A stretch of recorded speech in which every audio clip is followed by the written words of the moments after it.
Greater Good Radio. Connect, learn, heal, and grow. When you came back from college, you had a gallery of all of your paintings and you sold them for about 1,500 to 2,000, right? Yes. Now it's worth millions because, it's rare to find one of your paintings. I guess. I saw one. It's in At the this bank. very nice party I went to last week, actually brought to you by these people that do this Greater Good television show, there was two people in there that I hadn't seen for quite a while that collected my work when I came back from college. And I offered to buy it back from him. And he says, not in your life. It's gone through 2 divorces. I gave up a Jaguar. I gave up 3 or 4 major cool items that I've collected, but I held on to your paintings, John.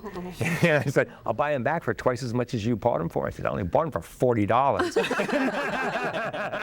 This is a good friend, and he has a good collection of my paintings, and they were going for between $1,000 and $3,000. And I had built a small room that I called de Mello Gallery, which was like a theater, and it had music in it. Again, the multimedia thing, and there was a couch, and I would have a phone bay of people calling professional dentists, doctors, all the people that I thought that could afford paintings.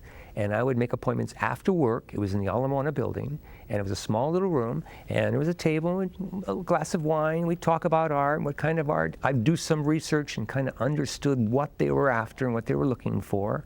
And talking about low tech, I had 4 garage door motors that I bought from Sears in the ceiling and those clickers. And the room would go dark very slowly, that I had a rheostat on my side. I'd turn the room dark and there'd be music playing, and I'd push one of the things and the paintings would come down in the dark. And then I'd push another light and the light would project a square light on the painting, and dimly it would come up. And people would gasp, at it. They would just go, where did that come from? And I had 4 paintings in the ceiling, and then I had a slide projector with a motorized screen that would come down that I could show them infinite amount of work. But the trick in that is not to confuse them. You try to qualify them in 2 or 3 works, and then you hang on. And these were 4x5, sometimes bigger, 4x-foot paintings. And they would come literally out of the black of the ceiling. You wouldn't see it at all, and then all of a sudden this painting would materialize in front of you. And people were amazed at that. They would gasp. You would get a kick out of their reaction. They loved it. Oh yeah, they loved cool. it. It was fun. That's almost like marketing or presentation then, right? Yeah. You're accentuating kind of the Yes. fine points of what you're doing. Yes. And at this particular time in Aloha Center, there was a big gallery called Corey Gallery. And Ed Corey was, notoriously, in the art world. Corey heard about this and called me himself and says, I want to see this. And, I said, sure, come on over. He came over and sat down, and the lights came back on after I showed him 3 works. He says, I want you to try to sell me the art. Forget that I have this big art gallery in Aloha Center. Okay, I want you to sell me your art. Do your thing for me. Okay, right. I did it. And he was quiet for about 2 minutes after the whole presentation. And then he says, I want to hire you to go to San Francisco, and I'm going to give you 3 of my best people, and I want you to build a room like this for me. And I want you to teach them how to use it, and I'll get all the tech stuff, and I'll pay you whatever you need to do it.